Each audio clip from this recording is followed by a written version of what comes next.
come in. Welcome. I am E.G. Marshall. Welcome to the sound of suspense, to the fear you can hear. What do you think about witches? Not the bony hags and atrocious crones of Shakespeare and legend, or the poor unfortunates of Salem, but witches who are young, witches who are beautiful, witches who even fall in love. Excuse me. Who let you in here? Well, I hope I'm not disturbing you. I'm only trying to make a deadline. Well, if you're in the news business, I've got something for you. It better be good. I'm going to have to kill my wife. That won't be news till you do it. I know. I want you to know why. Okay. Why? Because she's a witch.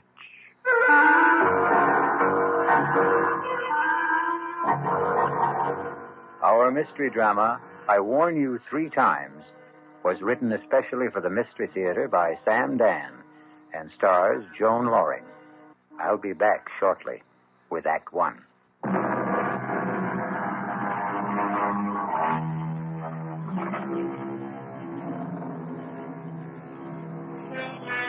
It's one of those miserable, stormy nights in the dead of winter. A thick, clinging, wet snow seems determined to smother the entire earth and everyone on it. You'd think that most people would choose the cheerful indoors, a warming fire, a relaxing drink, a comfortable bed. That's the problem with most people. You can't figure them. For instance, consider that line of cars crawling down Main Street, bumper to bumper, skidding, sliding. Where is everybody headed on a night like this? Have we become a race of lemmings? Do we follow some mysterious, unconscious drive? An interesting speculation, but we won't pursue it. We'd better consider the traffic, which has come to a complete standstill. A car seems to be stuck at the intersection. Let's go, sister. That light's green. Oh, officer. Well, what are you waiting for, lady? My husband. Your husband? The light was red, and he said he wanted to step out and clean off the rear window. Hey, mister. You finished back there? He just stepped out. It was a moment ago. Tom?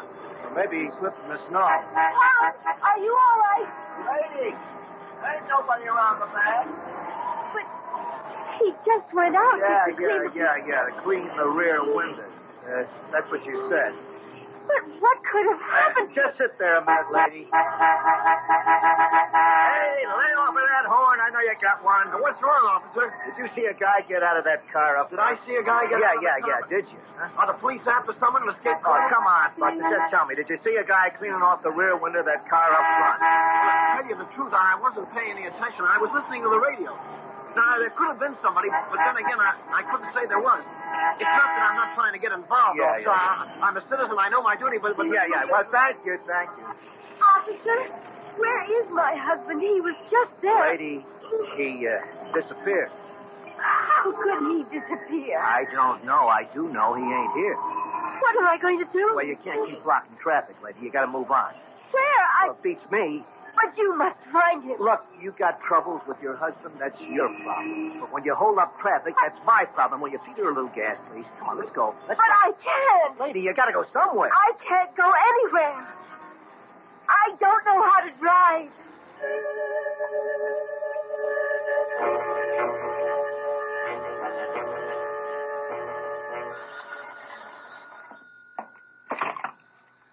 Desk, Lieutenant Carroll. Yeah. Nobody wants this guy, you say? Well, technically, that isn't true. His wife wants him. Okay. Well, look who's here. Lieutenant? You won't win any Pulitzer Prizes around this joint tonight, Peterson. I was hoping you might have a little bone to throw me. Page 1. I'll settle for 2 inches on the bottom of page 38. If you promise to remember 2 R's and 1 L. First name Irvin, not Irving. Lieutenant Irvin Carroll. We may have something shaping up. Ah. I don't know where it can go. Everywhere or nowhere. What have I got to lose? Sitting over there on the first bench. Ooh, that's nice. And married. Well, you win, you lose. A very, very weird story. Tell me about it. No. Let her tell you about it. Why don't you ask her? Excuse me. Oh. My name is Fred Peterson. I'm a reporter for the Union Messenger. Oh, no, I don't want to talk to a reporter. Why not? Because Because you're afraid? Why? Could you put Tom's picture in the paper? Well, that depends. Has Tom done anything? He's disappeared. Well, we'd need the how, the when, the where. The when? About an hour ago. Where? On Route 986 at Main Street. How? I don't know. You see, we were driving south. It was snowing hard, and he said, I can't see out the rear window. The light was red. He stepped outside to wipe it off. He didn't come back. Where did he go? I don't know. Well, where could he go? I don't know. In that snow. And there's nothing around there? Could you give me a why? I can't imagine. I don't know what to do. I sit here waiting. Look, my name is Hetty Parsons. Tom and I, we've been married 5 years. We don't have any problems. I mean, we're very happy. If you print his picture in the story, maybe someone will see it who can help us. Excuse me a minute. Well? Yeah, I think I'll run with it. I don't blame you. I was always partial to girls with honey-colored hair and baby blue eyes. Ah, so you noticed, too. Have you run a check on her husband, Tom Parsons? Well, he's not one of the known bad boys. No record at all. And what did she say he did? He's an accountant. He has his own business in the Barstow building. You looked him up in the phone book? Checks out. They were headed south, huh? That's what she says. If it was a trip, there should have been bags. There were. His and hers? His and hers. How does it look? What do you want from me? I don't solve crimes. I sit here behind the desk. Come on, Lieutenant. Now, this is one for you, Fred. How could a guy disappear just like that? In that storm. There's no place to go. He could have had a car following in back of them. A friend was driving it, maybe? Well, he had to go somewhere. But why? Right now, we're treating it as missing persons. It's all we can do. He's not wanted for anything. He's a legitimate citizen, as far as we know. He hasn't even done anything to her. At worst, he left her in a car. He hasn't even deserted her. Yet. Who was driving? He was. She can't. Well, that's abandoning her, isn't it? No. At best, we'd have him for abandoning the car. Yeah, excuse me a minute. Listen, Mrs. Parsons. Yes. Why don't you go home? I've got my car outside. Oh, no. I want to be here in case they find Tom. They'll let you know if they find him. No, I don't want to be home alone tonight. I just want to stay here. But it may be hours. It may be even days. Don't say that. I'm sorry. I'm just so jumpy and so nervous. I can't believe what's happened to me. Well, if you're going to sit here, you should have some coffee and a sandwich. Oh, I couldn't think of food. I'll be right back.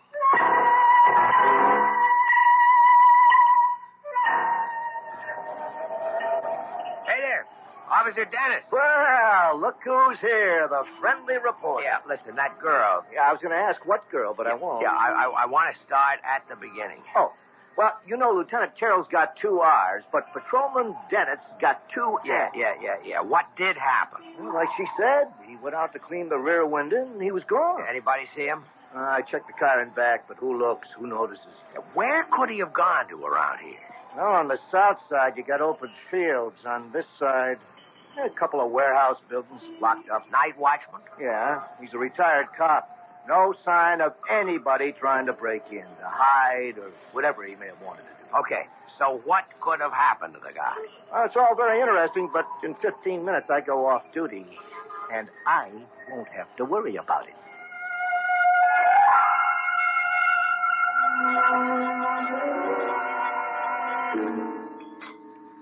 Oh, thanks. I didn't think I could touch a thing, but I must have been starving. Has there been any word? Yeah, you'll hear the minute they know. Now listen, Hetty, I can help you, but you have to help me. I'll do whatever I can. We have 2 basic roads to explore. 1, somebody was out to get your husband. Oh, no. No. Tom is the mildest, sweetest, most obliging guy on earth. He has absolutely no enemy. That you know about. Tom and I have no secrets from each other. Everybody has at least one enemy. Tom is incapable of hurting anyone in any way. He sounds too good to be true. If he does have a problem, that's it. All right. The second road to explore. He wasn't pushed. He jumped. What does that mean? It means he walked out on you. Oh, it's inconceivable. Why? I've had a liberal education tonight, Mr. Peterson. Call me Fred. No, not yet, or maybe never. I've been introduced to a new world. I've been thrown in with people who basically don't believe in anyone, don't trust anyone, and perhaps they have good cause. Perhaps that's how life is in their world. Perhaps their world is the real world, but it isn't my world. May I ask, do you come from another world? It's entirely possible. I won't call you Fred unless and until we become friends. But that's just a little thing. The policeman who brought me here is a confirmed cynic. So is the lieutenant. And so are you. I must plead guilty as charged. All of you proposed two basic hypotheses. A, my husband was ambushed by enemies. B, my husband abandoned me. You can't conceive of people who... they simply don't make or have enemies. You can't conceive of people who are completely in love. I'm not a fool, Mr. Peterson. I read these attitudes. What a wonderful world you live in, Mrs. Parsons. I hope you can stay there always. We're so dependent on each other, Tom and I. We need each other. We're so complete together. But we still have the basic fact of his disappearance. Yes, but all you can see are two alternatives. There is a third, you know. Really? Perhaps he was taken ill suddenly and he just wandered off. Oh, maybe I should go back there. I've already been back there. There's no place he could have wandered off to. Tell me, does he have a history of any sort of illness, amnesia, anything like that? No, nothing like that.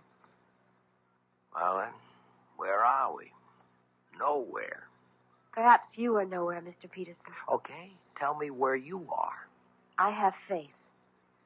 I believe Tom will be found, or he will find himself, and he will have an absolutely reasonable and rational explanation. I hope so. Hetty! Oh! Hetty! Tom! Oh, Tom, darling. Tom, what happened to you? I was so scared. Oh, darling, you're all right? Hetty, are you all right? Yes. I don't understand. I happened to tune in the news, and there it was. Tom Parsons, accountant, with offices in the Barstow building, had disappeared under mysterious circumstances. Tom, I was so worried. Mr. Parsons was driving with his wife. He stepped out of the car to clean off the rear window, and... Hetty, what did you tell them? I wasn't in the car with you. I was at home. Well, here we have the story of two people who love each other deeply, who trust each other completely. It sounds like the Garden of Eden. But we all know what happened back there in the traffic and the snow. We shall return shortly with Act Two.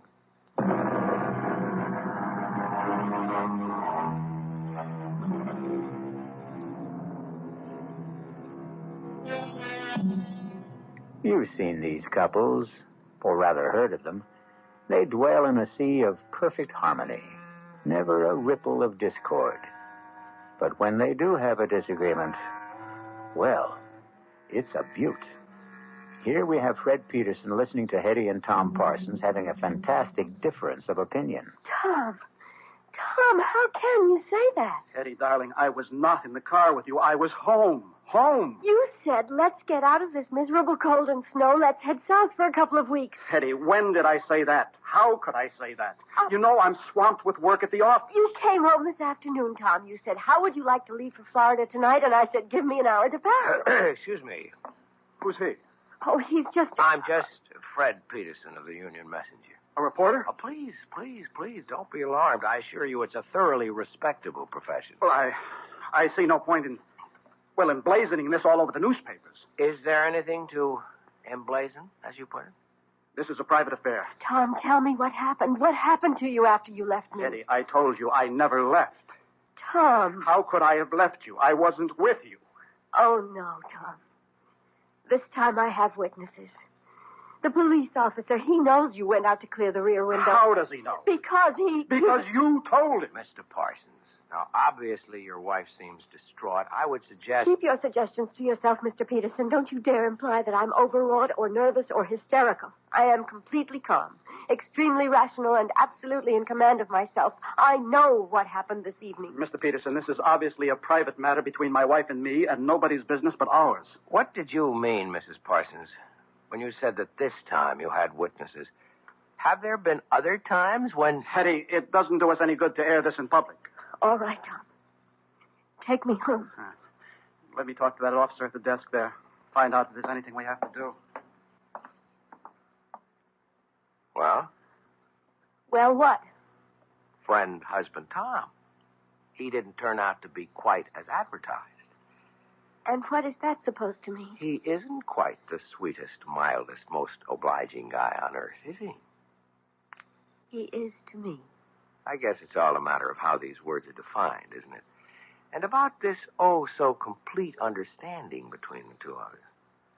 Won't you at least admit you're having a difference of opinion right now? I don't have to admit anything. Okay, don't shoot. I'll go quietly.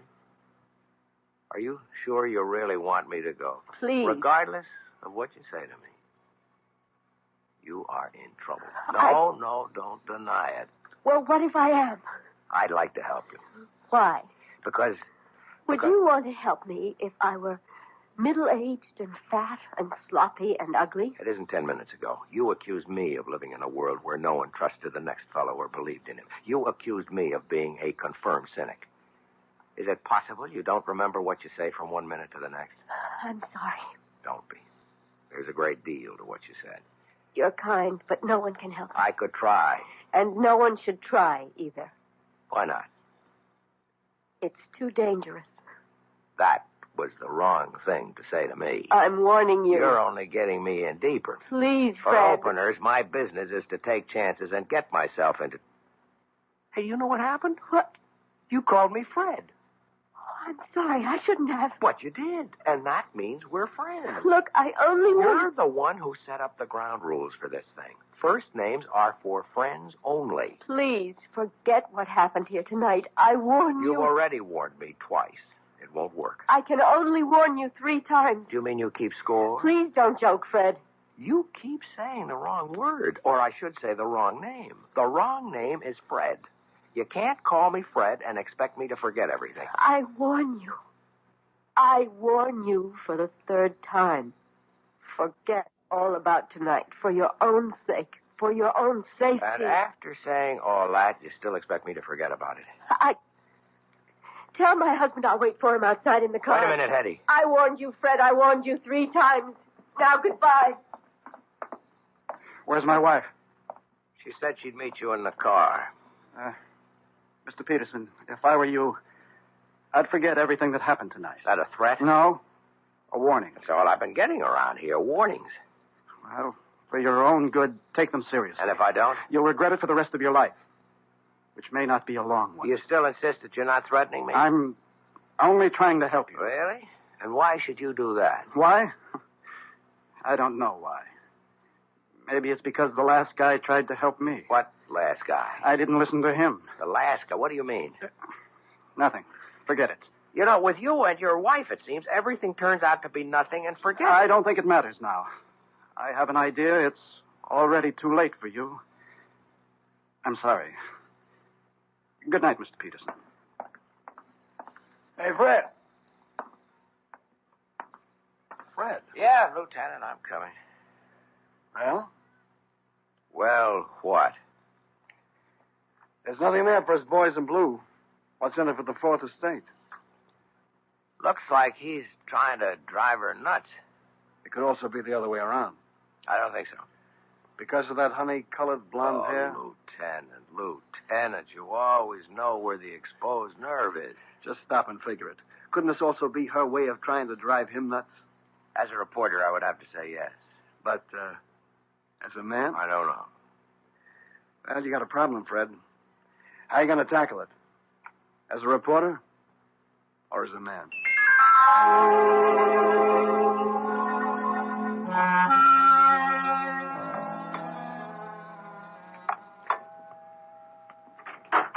Good morning. Oh, Fred, what are you doing here? Won't you ask me to come in? Well, You could also offer me a cup of coffee. It's been a long drive on a cold morning. Oh, well, I suppose you might as well come inside. How gracious. I'm sorry. I'm still upset, and you should know why. Come into the kitchen. I was just pouring myself a cup. Thanks. Charming place you have here. Thank you. I suppose Tom is generous enough when it comes to money and things. The implication being that he is not generous when it comes to what? Fred, if you insist on talking about Tom, I'll have to ask you to leave. Okay, let's talk about you. No. We can't talk about me either. What can we talk about? The weather, politics, sports. You'd be surprised. I'm a very well-informed person. We could talk about art or literature. I didn't come here to talk about those things. I know why you came here. Do you? Fred, I'm a married woman. But you're not a happily married woman. I'm happy enough. Okay. Let me tell you why I'm here. As a reporter, that is. It doesn't happen very often that you get a chance to be in on a story before it's a story. You follow me? No. Last night, all I could have gotten out of it might have been a squib on the back page, or maybe nothing. But something's happening here. Something's building. I don't know what it is. But one of you is lying. One of you is trying to destroy the other. And you think you can stop it? Oh, no, that's not my job. But there's going to be an explosion. And I want to be there when it blows. Because then I'll have a story. And that's all this is. That's all I am to you. A story. I was talking as a reporter. But as a man... Yes? As a man, I'd like to help you, Hetty. Even if it meant losing your story? Yes. I'd like to believe that. Why can't you? I tried to warn you, Fred. Look, we had all that last night. I can't warn you anymore, but remember, I did warn you. Yeah, sure. Don't brush it aside, Fred. Hetty, on the general subject of warnings, I've had a few in my day. From gangsters, from politicians. I mean from people who had clout. But I did warn you. Look, if you want me to, I'll sign a receipt. Let the record show that you warned me. You were right. He is trying to destroy me. Ah, finally. Why? I don't know. Okay, let's go through the standards. Is he after your money? I don't have any. Another woman? I don't think so. Is he tired of you? I don't know. Well, none of this is very helpful. I'm sorry. What was this business you were giving me back in the station house about your perfect marriage, about your perfect husband? Because he is. It's just... Well, now and then he imagines things like last night. What's now and then? Oh, every few months. One time he stranded me up in Maine. Another time we were supposed to go to Europe. He told me he would be delayed and to get on the plane he would make the next one. And there I was, all by myself in Paris. He denied everything. Has he seen a doctor? Yes. And? It hasn't done any good. Is he overworked? Oh, yes. Well, maybe he needs a long vacation. I'm sure of it. It all sounds pretty simple to me, except for one little item. Why have you insisted on warning me? Because it was the right thing to do. I don't understand. First, you imply that everything is so simple. Then, when I start to believe it, you drop a little suggestion that throws me off balance. I can't seem to get anything definite out of you. Oh, but you did. What was that? A warning.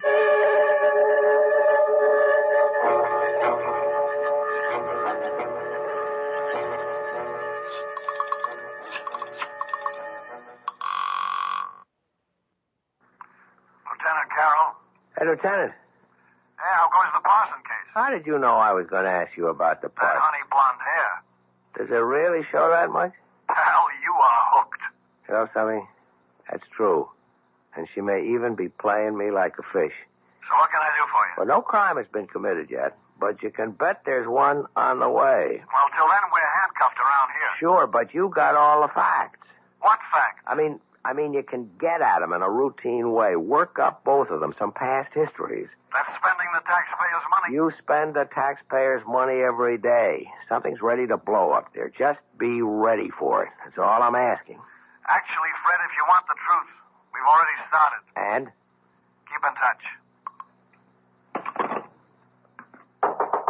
Yeah? They said you're in this office. Well, look who's here. Tom, the piper's son. Come on in, son. Mr. Peterson, I've decided to tell you everything. Because I know you're in love with my wife. Oh, wait a minute. Now, there are all kinds of meaningless expressions. Wait a minute, see here, hold on, or a few. Let's dispense with them. You can't accuse me. I don't accuse you. I state a fact. Well, let's be fair. I only met your wife last night. I admit she's attractive. I don't even know her. That's what I told him. That's what you told who? The last guy. The last guy she was married to. I wish I knew how to start this. Well, start at the beginning. Okay. I'm an accountant. You're a reporter. Both of us are men of the world. I mean this world. You live on facts. I live on figures. So how can I tell you? How can I expect you to believe me when I say that Hetty isn't a human being at all? She isn't? No. She's a witch.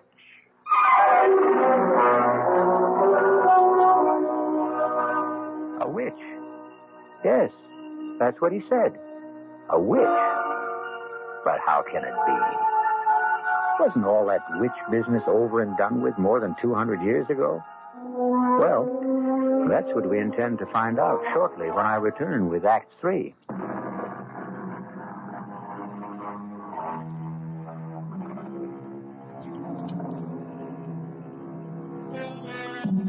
Tom Parsons and Fred Peterson sit in a newspaper office.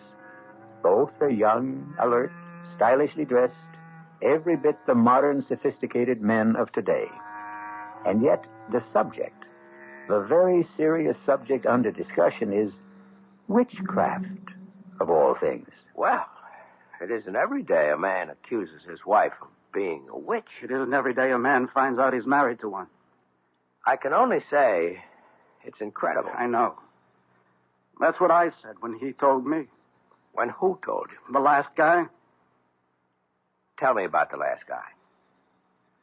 I met Hetty on a cruise ship about 5 years ago. She said her husband had just somehow disappeared. She was distraught. You know, she does the distraught bit to perfection. I know nothing of the kind. What happened? Had he fallen overboard? Well, that's what she made everybody think. Till we got a radiogram from shore. He claimed he knew nothing about the trip. Well, either he had boarded the boat or he hadn't. Okay, let's get all of that cleared away. There was a ticket in his name. There were some people who claimed they had seen him. The trouble is, there was a pretty drunk bon voyage party. Most everyone was in no shape to remember anything. Oh, yes, the steward did claim to have seen him aboard, but... But? I'm convinced the steward was bribed. So I bought her story. I fell in love with her. Just as you did. And I helped her kill him. Just as you're going to help her kill me. You know what I think? I know what you think. You think I'm a nut. You could look it up. 5 years ago, Stacy's Mountainville Lodge in the Adirondacks. She called me. She was desperate. Come up here. He's going to kill me. I flew up. I found them. They were near a cliff. She was screaming for help. I started fighting him off. I guess he slipped. He fell over the side. He was killed. Look it up. Coroner's office. You'll see. An accident. Let's assume I buy all this. How does it make her a witch? Oh. She told me. She'll tell you afterwards. She's a witch. She falls in love with men, gets tired of them, and destroys them. I think you must be... I know. I'm here to warn you. But I'm going to kill her first. Let me get you a cup of coffee. You're a fool. I'm here to save your life. Sure. Okay. Look her up. I mean that. See if you can find a trace of her. See if you can find out where or when she was born, who her parents were. She has absolutely no background, I tell you. Don't get excited. Lord, this is all so familiar. All of this is what he said to me and what I said to him back there before I killed him. Now, nobody's going to kill anybody. I don't know you. But you look like a nice guy. Take my advice. Save yourself. Save yourself.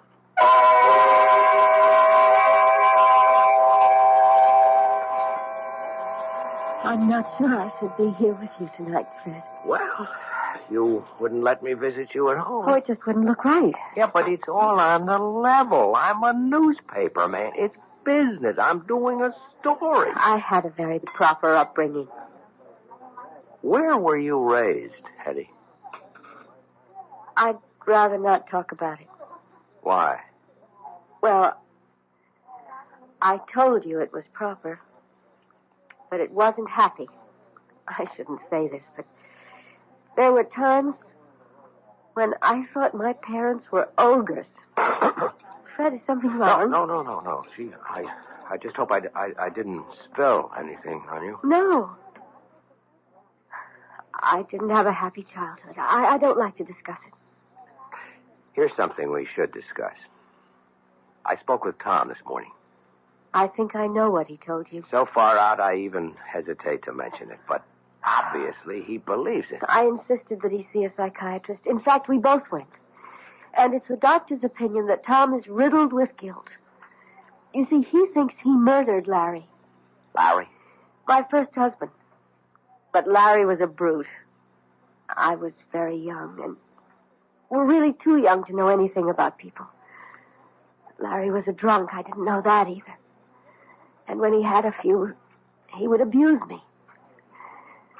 Well, I shouldn't have done it, but I was terrified. I called Tom, and he came up and got into a fight with Larry, and, well, there was that accident. But why should he get that far-out notion about you? According to the doctor, it had to be something, well, something he could live with, something that could justify what he did, and he really has a vivid imagination. Strikes me as a very sober-minded person, aside He was from... a lit major at college. He became an accountant because he had to make a living. I don't know what I'm going to do about him, Fred. I've had so much trouble in my life, and he's really a wonderful guy, and I love him. Why does he want to destroy us? Why should he have a guilty conscience about Larry? Whatever happened was in self-defense. Well, look, everything will turn out all right. Oh, you're only saying that because you have to say something. No, I believe it. Hello? Tom? Yes, it's Tom. But you said you were working late. Well, I am. I just took a break for dinner. Join you? Please. Fred, you obviously didn't hear a word I said this morning, did you? I heard every word. Heard them all and listened to none? Tom, you're not well, and I think we... Oh, I know what you think. You think we should go away for a rest and all that. Forget it. I know what I have to do, and I'm going to do it. Poor Fred. I feel sorry for you. You're in love with her. To keep the record straight, I'm a reporter. There's a story here. I aim to get it. Sure. That's what you tell yourself. Let's go along with you, Tom. Suppose what you say is true. Suppose she's what you say she is. Why not walk out, get a divorce? I can't. Why? I hope you never find out. You see, she destroys you. She takes away your capacity to love. Your feelings, your mind. It's as if you're only just nourishment for her. And when everything you have to give is gone, she discards you for someone else. Tom, for your own sake, I think you should be under a doctor's care in a hospital. I suppose I should. But I want to save you. It'll make up for Larry. I must apologize, Fred, for exposing you to all this. I shouldn't have come here. But you wanted to expose him to all this. That's why you came here. You knew I always eat here when I work late. Tom, I'll do anything you want. Just tell me. Disappear. As a supernatural person, you can arrange that without any problem. Please, Fred, go now. Leave us alone. But I don't want to... He's my problem. I have to live with it. And if you stay, well, an audience always excites him.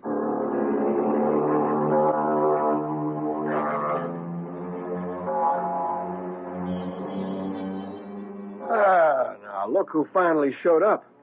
What happened to that Nobel Prize for journalism you were working on? Lieutenant, there is no Nobel Prize for journalism. Oh, well, what happened anyhow? I got off it all. Couldn't make heads or tails. Well, we're still on it. As a matter of fact, information keeps pouring in all the time. On her? On him. Funny duck. He was always interested in spirits, that kind of thing. He wrote his master's thesis on something called demonology. Well, there's nothing there for me. As a man or a reporter? Both. You know, I've been married 10 years, and I've never been tempted. But if I could be, she could do it. Oh, that dame is something. I'm surprised at you, Lieutenant. But there's hope for you.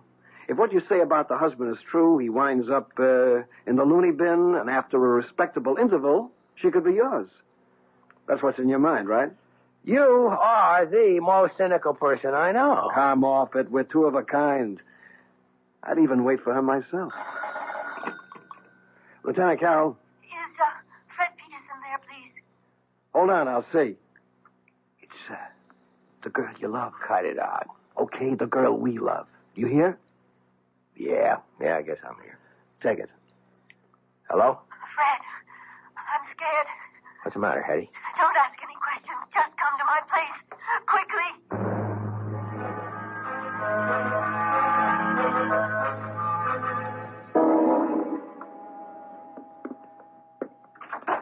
Come in, Fred. Oh, darling, I'm so glad you're here. Hetty, why are you shaking like that? I'm frightened. I'm so frightened. Please, Hetty, calm down. I'm here. Everything is going to be all right. I know it. I know. It's wrong for me to talk to you like this, to feel like this. But I can't help it. No, we'll work it out. Somehow we'll work it out. Now. Why are you scared? He asked me to take his suit to the cleaners this morning, and I found this in his pocket. It's a receipt. Read it. From Carrington's, one double-action Danforth Wilson revolver, caliber .32. He bought a gun. Don't you see? He bought a gun. All right. Why would he buy a gun if he didn't want to kill me? Well, I think we have enough to interest the police now. Are you sure about that? Tom? Well, answer the question, Fred. What do you expect from the police? I have a permit for this gun. I have every right to own it. Look, Tom, I get very nervous when people point guns at me. Maybe it's unreasonable, but do you mind putting that thing away? Well, I will. After I use it. No, Tom. Don't be a fool. You're not a killer. I always thought that. Till just now. Tom, listen. Let's say you're right, that she is a witch, okay? Don't you see? You couldn't kill her anyhow. You'd empty the gun at her. It wouldn't mean a thing. Fine. Why don't we find out? I won't let you. Get away from me, Fred. No. Come on, step aside. Behind me, Hetty. Behind me. Fred, give me that gun. If you move, I'll kill you. Gun. Just lower it. Drop it. I'm going to kill her. No, drop it. Tom! You did it. Again, Eddie. It did it. Again. Call a doctor, Hetty. Oh. What for? You poor sucker. You think she's not worth it. You think she's paradise? She is. She is. But it doesn't last. It doesn't last. And then she'll kill you. She'll kill you, too. Tom. He's dead. Tom. You saw there was nothing I could do. I know. Better call the police.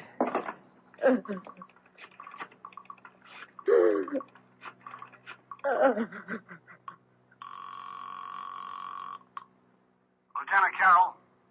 Lieutenant, it's Fred. Hey, Fred, I got news for you.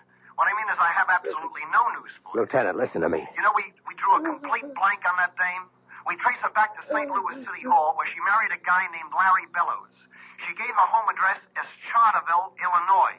But there's no such place. Listen, Lieutenant. It's as if this dame just materialized out of thin air. No background at all. Wait a minute.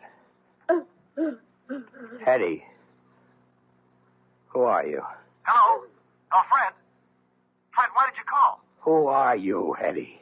Fred, what's on your mind? Hetty.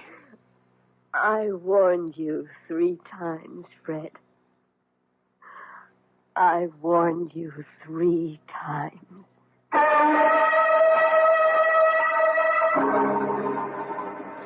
And how many warnings would you have needed? Or heeded? That's the trouble. When they have honey blonde hair, it's so hard to take them seriously.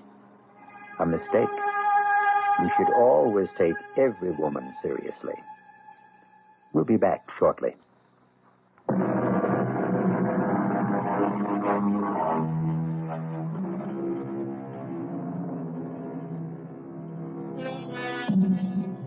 Are there really witches? Everyone must keep his own counsel on the matter. However, if you should happen upon a damsel in distress, and she has honey blonde hair and baby blue eyes, remember, we warned you 3 times. Our cast included Joan Loring, Mason Adams, Tom Keena, Alan Manson, and Sam Gray. The entire production was under the direction of Hyman Brown. This is E.G. Marshall inviting you to return to our Mystery Theater for another adventure in the macabre. Until next time, pleasant dreams.